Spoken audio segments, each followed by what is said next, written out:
고기를 잘 못 먹을 것 같아가지고요. 송버섯 해가지고 아스파라거스하고 이렇게 그렇게 한번 만들었어요. 챙겨주고 싶어요. 고기에서 과일까지 새벽부터 준비한 도시락을 챙겨 집을 나서는 종길 씨. 그에겐 꼭 만나야 할 사람이 있습니다. 이제 겨울이 돼가는데 그 어떻게 지내는지 좀 궁금도 하고. 바뀌어버린 계절의 문턱에서 상대의 삶은 어떻게 달라졌을까? 다시 돌아온 종길 씨의 짐은 조금도 가벼워지지 않았습니다. 음식은 바꾸면 안 되는데 그냥 자기가 잘 몰라서 그렇게 얘기했고. 음식은 그러면 못 주셨어요? 종길 씨가 이 교도소에서 만난 사람은 19살의 아들 승호였는데요. 그의 혐의는 살인입니다. 밤중에 갑자기 번뜩번뜩하니 경찰차가 와서 놀랐지. 폴리스라는 친구만 봤는데 폴리스에 와 있었어요. 경찰과 구급대원이 출동한 현장엔 흉기에 찔린 남자가 쓰러져 있었습니다. 병원으로 이송했지만 안타깝게도 숨을 거둔 이는 19살의 박군. 신고자는 친구인 조군이었는데요. 두 사람과 함께 있었던 범인은 현장에서 검거됐습니다. 순순히 범행을 인정한 남자. 그가 바로 승호였습니다. 경찰서에서 만난 아들의 모습은 어딘가 이상했다고 합니다. 이게 이렇게 얼굴을 봤는데 너무나 그게 사람 꼴이 아니더라고요. 옷까지 다 벗겨가지고 몸에 다 낙서까지 하고. 이건 분노가 아니고 사람으로서 난 처음 본 그런 건 처음 봤거든요. 머리카락은 군데군데가 잘려져 나갔고 몸 곳곳엔 음란한 낙서가 선명했던 겁니다. 우린 사건을 가장 먼저 접했다는 숨진 박군과 신고자 조군의 지인을 어렵게 만날 수 있었습니다. 갑자기 찾아와가지고는 죽었다라고 하더라고요.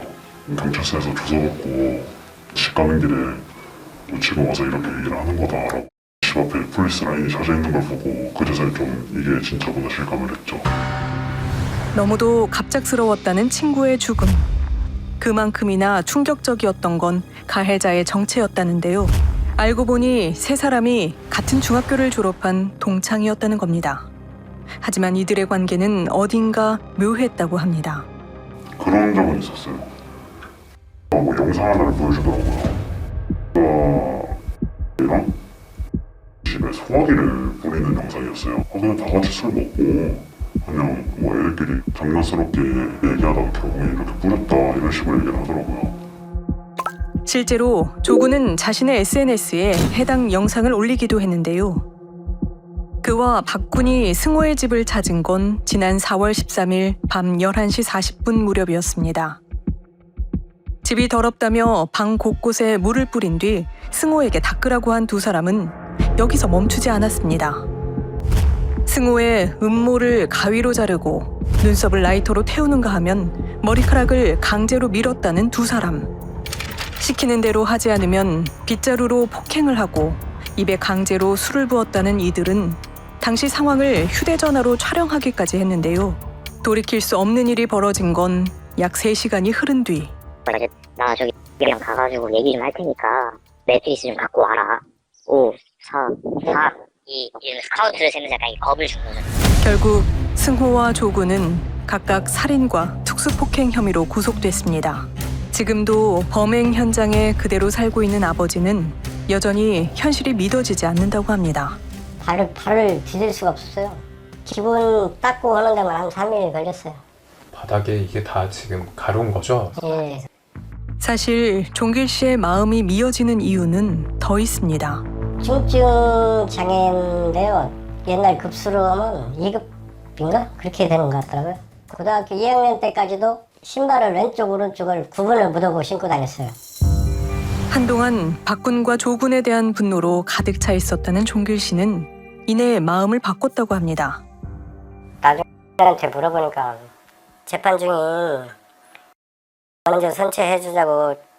아직 젊잖아요 애들이. 쟤는 밉지만 저는 그렇게까지 얘들을 오래 살리고 그러려고 저는 그렇게 한 게 아니거든요. 그래서 합의서를 해줬어요.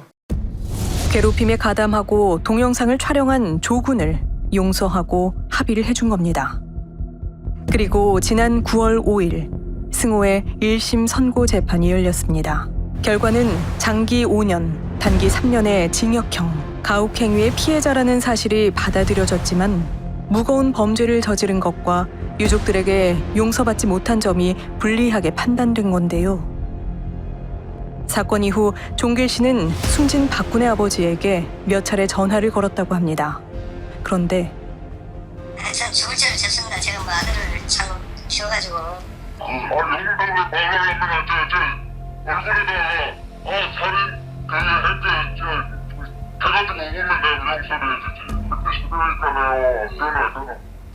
심정이 어떻게 말로 할 수 없었어요, 그 당시에는. 그래서 용서를 빌어야죠. 애들이 괴롭히고 그런 건 이르게 됐지만 자식이 죽었는데 얼마나 그 죽은 부모는 얼마나 비통하겠어요. 한편으로는 그 아들이 살인자지만 그렇게 하기까지의 과정이나 이런 건 좀 막 떠오르더라고요. 가만히 뒀으면 아마 저는 속으로 그랬어요. 아들이 죽었을 거라고. 폭행의 피해자이자 살인의 가해자인 아들. 아버지는 모든 것이 혼란스럽습니다. 그죠, 쉽진 않은데 저는 하고 싶죠. 자기가 잘못한 거에 대해서는 사죄를 해야죠. 어느 누구도 잘못한 그만큼 사죄하고 너한테 그 사죄 받을 거 있으면 받고. 그가 또다시 용기를 내 전화를 건 상대는 숨진 박군의 아버지였는데요. 여보세요? 안녕하세요. 오랜만입니다. 저 아빠입니다. 혹시나 그 만나서 제가 좀 사과도 드리고 얼굴 좀 한번 뵙고 싶은데요. 용서받고 용서하고 싶었습니다. 돌이켜보면 아버지는 한 가지 마음에 걸리는 일이 있다고 합니다. 중학교 때 저한테 학폭에 대해서 물어보고 어디 신고해야 되냐 이런 거 물어보고 그런 적이 몇 번 있었거든요. 맞았다고 해갖고 또 학교 추회하고 학교 측도 같이 고발하고 고발한다고 해서 고발하고 그러더라고요. 그 아빠 같이 이제 친구처럼 지낼 건데 용서해주자고 해서 그래서 그때 이제 취하게 된 거예요. 그때. 그런데 당시 서류를 살펴보다 보니 낯익은 이름이 있습니다. 5년 전 사건의 가해자 역시 숨진 박군이었던 건데요. 지금 알았습니다. 이 사건 나고. 그때부터 지금까지 몇 년입니까? 저는 아무것도 모르고 있었는데 진짜 이걸 부모로서 참 할 말이 없죠. 우린 당시 학교 폭력 조사를 담당했던 교사와 연락이 닿았습니다. 학생 기억하실까요? 그 학생이었어요. 뭐라고 하지? 예전에는 그 학생하고 관련돼서 기억이 없어요. 담임선생님이나 그런 분을 찾아보세요. 박군의 중학교 3학년 담임교사라면 그때 일을 알고 있을지도 모릅니다. 선생님이 그 또래 친구들한테 좀 폭력을 가한다던가 이런 거 들어보신 거 있으세요? 너무 잘 알고 있습니다. 학교 폭력이 일어나면 담임한테 바로 전달이 들어오는 시스템이 아닙니다. 뭐 어떻게 보면 변명으로 들으시겠지만 제가 이 전체를 들어본 적이 없어요. 처음 듣는 이야기라는데요. 어른들은 몰랐던 승호와 박군, 조군의 관계를 동창들은 또렷이 떠올립니다. 그럴 있다고 봐야겠죠? 나 아래고 누가 봐도. 걔한테 돈을 빌렸었나? 그럴 거예요. 못 갚을 시 뭐뭐 하겠습니다 하고 이렇게 영상 찍은 걸 저한테 보여준 기억이 있어요. 5년 동안 가혹행위를 당하고 돈을 갈취당하면서도 박군과 조군의 곁에 머물렀다는 승호. 이유는 대체 뭐였을까? 내가 이제 이렇게 한 번씩 앉혀놓고 그 왜 만나냐 한 번씩 이렇게 따진 적이 있는데 지는 또 그래 좋아서 만나는 거냐 하면 물어보면 친구가 없고 그럴 사람이 없으니까 만난다 이러더라고요. 늘 혼자였던 자신에게 말을 걸어준 박군과 조군을 친구라고 여겼다는 겁니다. 그렇다면 그들에게 승호는 어떤 친구였을까? 그 흔적은 승호의 휴대전화에 남아 있었는데요.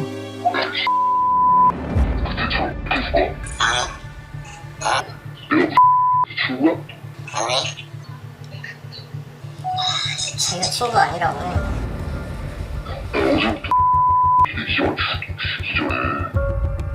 뒤늦게 통화 녹음 파일을 확인한 종길 씨가 잠시 할 말을 잃습니다. 아니지 이건 친구가 아니죠.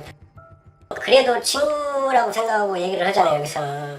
근데 얘는 이 자기 그 밑에 그 애들 취급을 하잖아요 지금. 학생 부모도 이 정도 상황인 줄 혹시 알고 있을까요? 그 정도까지는 모르겠죠. 근데 같이 이렇게 모여서 자기들이 그런 거니까 한번 얘기도 해보고 싶고. 끝났다고 생각했지만 끝난 게 아니었습니다. 사건 이후 두 아이의 아버지가 오랜만에 다시 마주했는데요. 나는 그때 그 사고만 있었는 줄 알았잖아요. 핸드폰에 보니까 엄청 괴롭히더라고. 많이 그랬다는 거잖아요. 예? 얘기하시려고 그러는데 제가 싫으신 거 하겠습니다. 너 할 얘기 없어. 뭐 그거 말라고 할 것도 없고 어색한 침묵이 흐르던 만남은 이렇게 마무리되는 걸까요? 안녕하세요. 아버지 맞으시죠? 제작진의 등장에 서둘러 걸음을 옮기는 조군의 아버지. 안녕하세요. 전략을 받을 만큼 받았잖아요. 자리엔 종길 씨만이 덩그러니 남았습니다. 어차피 자기 아들은 그 조사를 받아서 형을 받았으니까 좀 그런 쪽에 대해서는 지나간 일로 생각하는 것 같아요. 우린 종길 씨를 대신해 숨진 박군 가족의 얘기도 들어보기로 했습니다. 그거 해가지고 지금 소문이 엉뚱하게 막 나가지고 내가 그거 때문에 열받아 있는데 박군의 아버지는 이렇다 할 입장을 밝히지 않은 채 전화를 끊었는데요. 모든 것들이 총체적으로 학교폭력의 피해자에서 가해자로 만들어버린 그 몇 번의 과정들, 또 놓쳐버린 순간들이었던 것 같아요. 이 한 청소년이 있으면 가정과 학교와 또 지역사회가 있을 거예요. 빨리 손도 잡아주고 얼굴 쳐다보고 도움 요청하면 답도 해줘야 돼요. 결국에는 다 우리 사회로 돌아와야 하는 아직 청소년들입니다. 한때 함께 학교를 다녔던 세 사람. 그중 한 명은 세상을 떠났고 두 사람은 피해자가 됐습니다. 그리고 사회에 남은 사람들에겐 무거운 후회가 드리웠는데요. 괴롭히고 있었던 걸 알고 있던 사람들이 꽤 있었을 거예요. 그걸 알고 있었음에도 안 말리지 자신이 좀 부끄럽고 미안했죠. 떠났는데 이제 그 기억을 다 가지고 심지어 평생 꼬리표를 달고 살아야 되니까. 그날 오후 종길 씨에게 한 통의 전화가 걸려왔습니다. 잘 지냈어? 한 달에 2번 교도소에서 연락을 해온다는 아들 승호인데요. 너 친구들 용서한다고 우리 해줬잖아. 어떤 마음으로 용서를 해주는지 그것도 이제 아빠가 궁금하고. 뭐라 해야 되지? 그래도 옛날에 정이 있었으니까요. 옛날에 정 때문에. 맞다. 저 시간 다 돼서 끊을게요. 네. 알았다. 짧게나마 친구와 나눈 정을 잊지 못했다는 19살 소년수. 아무리 죄를 져도 살아서 벌을 받아야지 또 죽는다는 건 아니거든. 자기가 잘못한 거에 대해서는 사죄를 해야죠. 너한테 그 사죄 받을 거 있으면 받고 그래야 마음이 풀리는 거 아니에요. 나는 여러 번 할 거예요. 어느새 사죄와 용서, 처벌만이 남은 시간. 피의자와 피해자가 뒤섞여버린 슬픈 이야기의 마지막을 모두가 함께 바라보고 있습니다.